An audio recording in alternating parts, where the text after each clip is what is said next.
So let's start with the topic today. The topic is government policies. अच्छा, government जो है सबसे पहले ये पॉलिसीज बनाती क्यों है? सबसे पहले तो हम इस बारे में समझते हैं। गवर्नमेंट इन पॉलिसीज को बनाती है in order to achieve macro economic objectives. जो अभी हमने प्रीवियस चैप्टर में पढ़ा था कि मैक्रो इकोनॉमिक ऑब्जेक्टिव्स क्या होते हैं। मैक्रो इकोनॉमिक ऑब्जेक्टिव्स आपकी पूरी इकोनॉमी के ऑब्जेक्टिव्स होते हैं, जैसे कि low unemployment, low inflation, economic growth and redistribution of income and the balance of payments। अच्छा, जब मैं पॉलिसीज के बारे में बात कर रहा हूं तो देखो दुनिया के अंदर तीन तरह की मेन पॉलिसीज हैं: demand side policies, supply side policies and exchange rate policies. But we are going to talk about the demand side policies and we are going to talk about the supply side policies. ठीक है, इन दो policies पे हम detail में बात करेंगे अभी।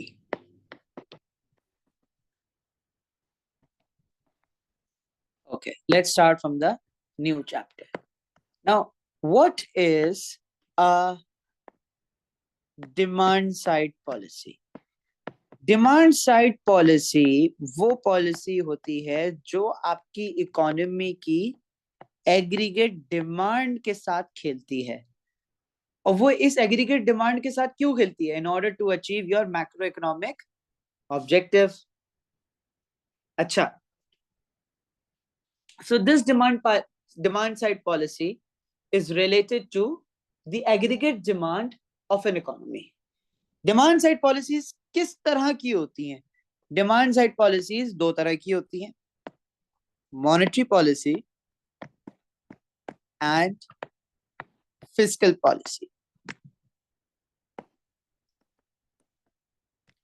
Now monetary policy is related to your interest rates and the money supply, whereas the fiscal policy is related to the taxes and the government expenditure। अच्छा, अब इस बात को समझना बहुत जरूरी है कि मॉनेटरी पॉलिसी भी दो तरह की होती है: expansionary monetary policy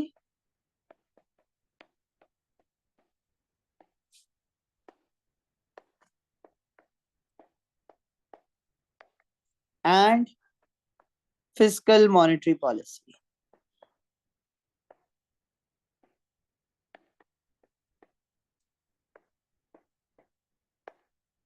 sorry, fiscal monetary policy क्या लिख रहा हूं मैं, I am so sorry.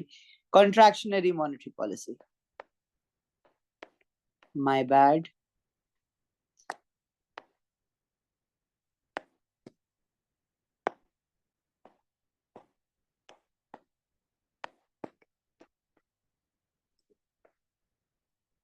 Contractionary monetary policy. Now, what is expansionary monetary policy? Expansionary monetary policy is basically a policy which increases the aggregate demand of an economy, whereas a contractionary monetary policy is a monetary policy which decreases the aggregate demand of an economy. अब demand side policies आपकी economy की aggregate demand के साथ खेलती है। Demand side policies दो तरह की होती है: मॉनेटरी पॉलिसी और फिस्कल पॉलिसी। मॉनेटरी पॉलिसी दो तरह की होती है: expansionary monetary policy and contractionary monetary policy. Expansionary monetary policy increases the aggregate demand and contractionary monetary policy decreases the aggregate demand. Aggregate demand increase कैसे होती है? Aggregate demand increase तब होती है जब आपके मुल्क के इंटरेस्ट रेट्स कम हो जाएं, क्योंकि जब एक मुल्क के इंटरेस्ट रेट्स कम हो जाएंगे तो उस मुल्क की मनी सप्लाई बढ़ जाएगी, और जब एक मुल्क की मनी सप्लाई बढ़ जाएगी तो लोगों के पास ज्यादा पैसा होगा खर्चा करने के लिए, क्योंकि लोग सेविंग कम करेंगे, कंजम्पशन ज्यादा करेंगे, तो कंजम्पशन बढ़ जाएगी, जिसकी वजह से एग्रीगेट डिमांड बढ़ जाएगी।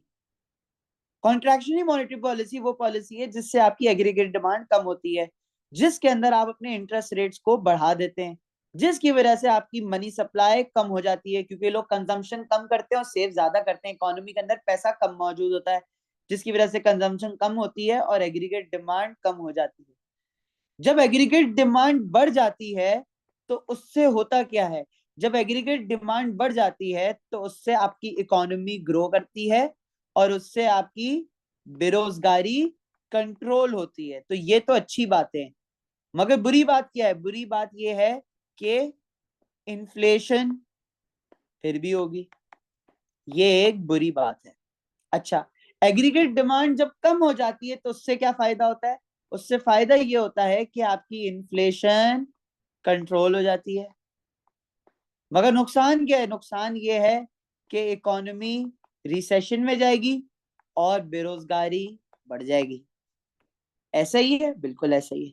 अच्छा, फिर एक होती है फिस्कल पॉलिसी। फिस्कल पॉलिसी क्या होती है, जो आपके टैक्सेस और गवर्नमेंट एक्सपेंडिचर से रिलेटेड होती है। अच्छा जी, let's talk about, there are also two types of fiscal policy. There is expansionary fiscal policy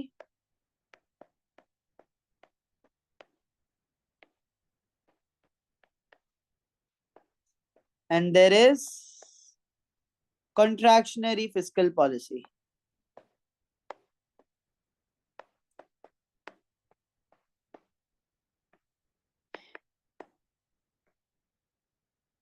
Now, what is expansionary fiscal policy? Expansionary fiscal policy is basically a policy which increases the aggregate demand of an economy, whereas contractionary fiscal policy is basically a fiscal policy which reduces the aggregate demand of an economy. Aggregate demand बढ़ती कैसे है, aggregate demand ऐसे बढ़ती है कि taxes कम हो जाते हैं, टैक्सेस कम हो जाते हैं जिसकी वजह से गुड्स सस्ते हो जाते हैं। मतलब टैक्सेस अगर कम हो जाएंगे तो कॉस्ट ऑफ प्रोडक्शन कम हो जाएगी, और कॉस्ट ऑफ प्रोडक्शन अगर कम हो जाएगी तो इन्वेस्टमेंट बढ़ जाएगी, और इन्वेस्टमेंट अगर बढ़ जाएगी तो आउटपुट बढ़ जाएगा, और आउटपुट अगर बढ़ जाएगा तो उससे जीडीपी बढ़ जाएगी और इकोनॉमी ग्रो हो जाएगी। दूसरा तरीका ये है कि गवर्नमेंट एक्सपेंडिचर को बढ़ा दें, क्योंकि जब गवर्नमेंट खुद से खर्चा करेगी, खुद से इकोनॉमी के अंदर इन्वेस्टमेंट करेगी तो इकोनॉमी का आउटपुट बढ़ेगा जिससे जीडीपी बढ़ेगी और इकोनॉमी ग्रो करेगी। सो टैक्सेस कम करने से और गवर्नमेंट एक्सपेंडिचर कम करने से एग्रीगेट डिमांड बढ़ जाती है, और एग्रीगेट डिमांड के बढ़ने से आप इकोनॉमी को ग्रो कर लेंगे और बेरोजगारी को कम कर लेंगे। मगर नुकसान क्या है, नुकसान ये है कि इन्फ्लेशन अभी भी होगी।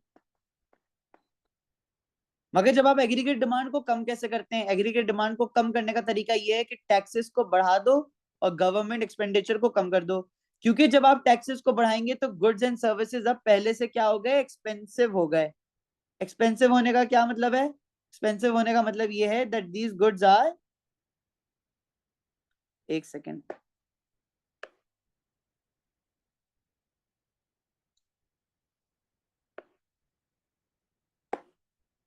अच्छा जी, टैक्सेस बढ़ गए और गवर्नमेंट एक्सपेंडिचर कम हो जाएगा। टैक्सेस बढ़ने का मतलब ये है, टैक्सेस बढ़ने का जो मेन मतलब है वो ये है कि गुड्स की जो कॉस्ट ऑफ प्रोडक्शन है वो पहले से कम हो जाएगी, जिसकी वजह से इन्वेस्टमेंट बढ़ जाएगी, जिसकी वजह से आउटपुट ज्यादा होगा, जीडीपी ज्यादा होगी और इकोनॉमी ग्रो करेगी। So yes, sorry, aggregate demand कम हो जाएगी, एग्रीगेट सॉरी टैक्सेस बढ़ जाएंगे। अगर टैक्सेस बढ़ जाएंगे तो उससे क्या होगा, टैक्सेस बढ़ने से होगा कि कॉस्ट ऑफ प्रोडक्शन बढ़ जाएगी, और कॉस्ट ऑफ प्रोडक्शन बढ़ने की वजह से आपकी इन्वेस्टमेंट कम होगी, जिसकी वजह से प्रोडक्शन कम होगी, आउटपुट कम होगा और इकोनॉमी रिसेशन में जाएगी और बेरोजगारी बढ़ जाएगी। मगर फायदा क्या है, फायदा ये है कि महंगाई कम हो जाएगी। सो यस, ऑब्वियसली ये बात तो हमें पहले से पता है कि अगर डिमांड साइड पॉलिसी से खेलोगे तो एक चीज अचीव होगी और एक चीज अचीव नहीं होगी, तो ऐसा तो होगा। तो इस प्रॉब्लम को टैकल करने के लिए हम बनाते हैं supply side policies. Now what is supply side policy? Supply side policy वो पॉलिसी है जो आपकी इकोनॉमी की एग्रीगेट सप्लाई के साथ खेलती है। मतलब सब्सिडीज प्रोवाइड करके, ग्रांट्स प्रोवाइड करके, लोन स्कीम्स प्रोवाइड करके, these are the ways through which the government tries to persuade the aggregate supply of an economy. क्योंकि जब एक इकोनॉमी की एग्रीगेट सप्लाई बढ़ेगी तो उससे इकोनॉमी भी ग्रो होगी और महंगाई भी कंट्रोल होगी और बेरोजगारी भी कम होगी। ऐसा कैसे? खुद सोचो, अगर गवर्नमेंट खुद से पैसा देना शुरू कर दे, एक डायग्राम बनाते हैं, यहां लिखते हैं जीडीपी एक्स एक्सिस पे, वाई एक्सिस पे लिखते हैं price level,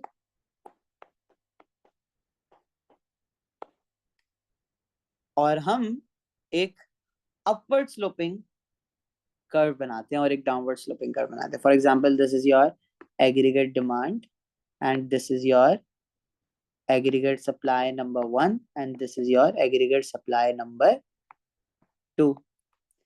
aggregate supply number 1 से aggregate supply number 2 तक आपने शिफ्ट मारा, तो जब आपकी एक इकोनॉमी की एग्रीगेट सप्लाई बढ़ती है, जब एक इकोनॉमी की एग्रीगेट सप्लाई ऐसे बढ़ती है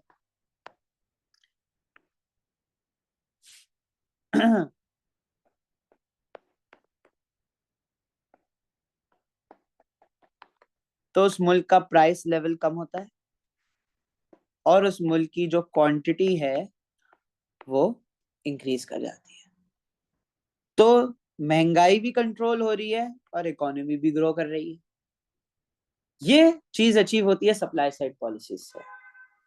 तो अब सवाल ये है कि ये पॉलिसीज अप्लाई कौन करता है? ये पॉलिसीज अप्लाई करती है गवर्नमेंट। गवर्नमेंट खुद से डिमांड साइड पॉलिसीज भी अप्लाई करती है और सप्लाई साइड पॉलिसीज भी अप्लाई करती है, मगर ज्यादातर गवर्नमेंट डिमांड साइड पॉलिसीज से खेलती है और सप्लाई साइड पॉलिसीज से कम खेलती है। Even though demand side policies के अंदर एक चीज अचीव हो रही है और एक चीज अचीव नहीं हो रही, there is an opportunity cost. मगर सप्लाई साइड पॉलिसीज के अंदर दोनों मैक्रो इकोनॉमिक ऑब्जेक्टिव्स, या ये तकरीबन सारे मैक्रो इकोनॉमिक ऑब्जेक्टिव्स अचीव हो रहे हैं।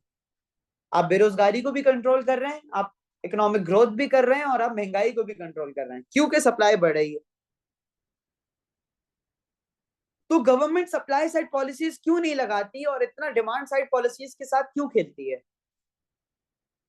Because a short fix, quick fix. Governments को चाहिए क्विक फिक्स। अवाम ज्यादा बोल रही है, क्विक फिक्स दे दो उसे। टैक्सेस बढ़ा दो, गवर्नमेंट एक्सपेंडिचर कम कर दो, महंगाई खुद ही कंट्रोल हो जाएगी। Quick fix. इंटरेस्ट रेट्स बढ़ा दो, मनी सप्लाई कम कर दो, महंगाई खुद कंट्रोल हो जाएगी। इकोनॉमी ग्रो करनी है, इंटरेस्ट रेट्स कम कर दो, टैक्सेस कम कर दो, मगर उसकी वजह से महंगाई बढ़ जाएगी। So demand side policies has a conflict between the macro economic objectives. तो गवर्नमेंट को जब पता चला कि सप्लाई साइड पॉलिसीज जो हैं वो सही पॉलिसीज हैं, उससे बेरोजगारी भी कंट्रोल हो रही है, उससे इकोनॉमी भी ग्रो हो रही है और महंगाई भी कंट्रोल हो रही है, तो गवर्नमेंट इन पॉलिसीज के साथ क्यों नहीं खेलती? गवर्नमेंट इन पॉलिसीज के साथ इसलिए नहीं खेलती because supply side policies is a long term gain and a short term pain. Government को खुद नहीं पता होता कि उनकी गवर्नमेंट, उनकी हुकूमत 5 साल तक रहेगी या 10 साल तक रहेगी या 5 साल भी नहीं रहेगी। गवर्नमेंट को खुद नहीं पता होता। तो गवर्नमेंट को पता है कि अगर वो सप्लाई साइड पॉलिसी आज लगाते हैं तो उसका इम्पैक्ट हमें अभी 5 साल में नहीं आएगा, उसका इम्पैक्ट आने वाले 10-15 साल में आएगा।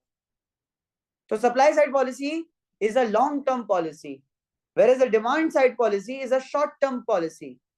So for a quick fix, government usually uses demand side policies, क्योंकि अगर सप्लाई साइड पॉलिसी लगानी होती तो खुद की जेब से पैसा देना होता, करप्शन के लिए भी कम पैसा बचता और साथ साथ टाइम भी ज्यादा लगता, इसमें मेहनत भी ज्यादा होती। सो या फिस्कल पॉलिसी क्या है? Fiscal policy is the use of taxation and government expenditure strategies to influence the level of economic activity and macroeconomic objectives such as employment, economic growth, and the control of inflation. Uses of fiscal policy. Fiscal policy can be used to either expand or to contract the economic activity in order to achieve macroeconomic objectives and to promote economic stability. तो fiscal policy का हम इस्तेमाल कर सकते हैं economic activity को contract करने के लिए, एक्सट्रैक्ट करने के लिए और इकोनॉमिक स्टेबिलिटी को प्रमोट करने के लिए। किस तरह? Expansionary monetary policy. Expansionary monetary policy is basically a monetary policy जिसके अंदर आप गवर्नमेंट एक्सपेंडिचर बढ़ा देते हैं और टैक्सेस को कम कर देते हैं, जिसकी वजह से आपकी इकोनॉमी की एग्रीगेट डिमांड बढ़ जाती है। Contractionary fiscal policy is basically fiscal policy जिसके अंदर गवर्नमेंट एक्सपेंडिचर आप कम कर देंगे और टैक्सेस को बढ़ा देंगे, जिसकी वजह से आपकी एग्रीगेट डिमांड कम हो जाएगी। गवर्नमेंट इन पॉलिसीज के साथ क्यों खेलती है? गवर्नमेंट इन पॉलिसीज के साथ इसलिए भी खेलती है to redistribute income and wealth. Taxes लगाने का मकसद खाली एक्सपेंशनरी फिस्कल पॉलिसी या कॉन्ट्रैक्शनरी फिस्कल पॉलिसी नहीं होता। टैक्सेस लगाने का मकसद इनकम एंड वेल्थ को रीडिस्ट्रीब्यूट करना भी होता है, ताकि अमीर पे प्रोग्रेसिव टैक्सेस लगाएं और गरीब पे रिग्रेसिव टैक्सेस लगाएं, ताकि अमीर जैसे अमीर होता रहे उस पर ज्यादा टैक्सेस लगे, वो ज्यादा टैक्स पे करे और उसकी वजह से गरीब को फिर हम बेनिफिट्स प्रोवाइड करें, पेंशन प्रोवाइड करें। सो यस, फिस्कल पॉलिसी का इस्तेमाल इनकम को रीडिस्ट्रीब्यूट करने में भी इस्तेमाल होता है। Let's talk about monetary policy. Monetary policy is the manipulation of interest rates, exchange rates, and the money supply to control the amount of spending and investment in an economy. Interest rate, exchange rate और money supply का आपस में ताल्लुक कैसे है? खुद सोचो। अगर एक मुल्क के इंटरेस्ट रेट्स बढ़ रहे हैं तो उस मुल्क की जो मनी सप्लाई है वो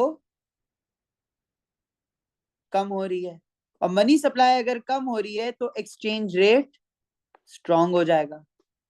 एक मुल्क है उसके इंटरेस्ट रेट्स कम हो रहे हैं तो उसकी मनी सप्लाई बढ़ जाएगी, और मनी सप्लाई अगर बढ़ गई तो एक्सचेंज रेट वीकन हो जाएगा। तो यस, इन तीनों का आपस में ताल्लुक है। मनी सप्लाई के कम होने की वजह से एक्सचेंज रेट इंप्रूव होता है, क्योंकि आपकी करेंसी अब दुनिया के अंदर रेयर हो गई। मनी सप्लाई के बढ़ने से आपका एक्सचेंज रेट वर्सन होगा, because your currency is now very much available to the whole to the world globally. Acha, monetary policy is basically a policy which is related to your interest rates, money supply, and the exchange rate of an economy in a given period of time. अब इससे भी आपकी economy की aggregate demand को control किया जा सकता है, एक्सपेंशनरी मॉनेटरी पॉलिसी से और कंट्रैक्शनरी मॉनेटरी पॉलिसी से। एक्सपेंशनरी मॉनेटरी पॉलिसी को हम लूज मॉनेटरी पॉलिसी भी कहते हैं, और इस पॉलिसी के अंदर आप अपने इंटरेस्ट रेट्स को कम कर देते हैं, जिसकी वजह से आपकी इकोनॉमी की मनी सप्लाई बढ़ जाती है, जिसकी वजह से आपकी इकोनॉमी के अंदर एग्रीगेट डिमांड बढ़ जाती है। फिर होती है कॉन्ट्रैक्शनरी मॉनेटरी, जिसको हम कहते हैं टाइट मॉनेटरी पॉलिसी, जिसके अंदर आप अपने इंटरेस्ट रेट्स को बढ़ाते हैं, जिसकी वजह से आपकी मनी सप्लाई कम हो जाती है और इकोनॉमी के अंदर एग्रीगेट डिमांड कम हो जाती है। ठीक है, तो इन सारी चीजों के बारे में भी हमने पढ़ा था कि एग्रीगेट डिमांड के बढ़ने से क्या होता है और कम होने से क्या होता है। हमेशा याद रखना कि जब भी किसी भी मुल्क की एग्रीगेट डिमांड बढ़ रही है तो उसका जो मेजर फायदा है, एडवांटेज है, वो ये है कि वो इकोनॉमी ग्रो करेगी और उस इकोनॉमी के अंदर बेरोजगारी कम हो जाएगी। ठीक है, इकोनॉमी ग्रो करेगी और बेरोजगारी कम हो जाएगी। मगर जो डिसएडवांटेज है वो ये है कि महंगाई हो जाएगी। इसी तरह अगर किसी इकोनॉमी के अंदर एग्रीगेट डिमांड कम हो रही है तो इकोनॉमी, इसका जो एडवांटेज है वो ये है कि इन्फ्लेशन कम हो जाएगी, इन्फ्लेशन स्टेबल होगी, और जो नुकसान है वो ये है कि इकोनॉमिक रिसेशन आ जाएगा और बेरोजगारी बढ़ जाएगी। ये इसका नुकसान। Let's talk about supply side policy. Supply side policy are basically the long-term strategies aimed at increasing the productive capacity of an economy by policies of improving the quality and quantity of factors of production. Supply side policy क्या है?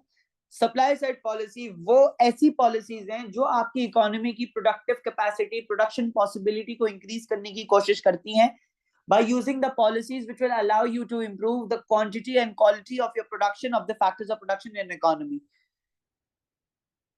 Supply side policy आपकी economy की aggregate supply को बढ़ाने की कोशिश करता है।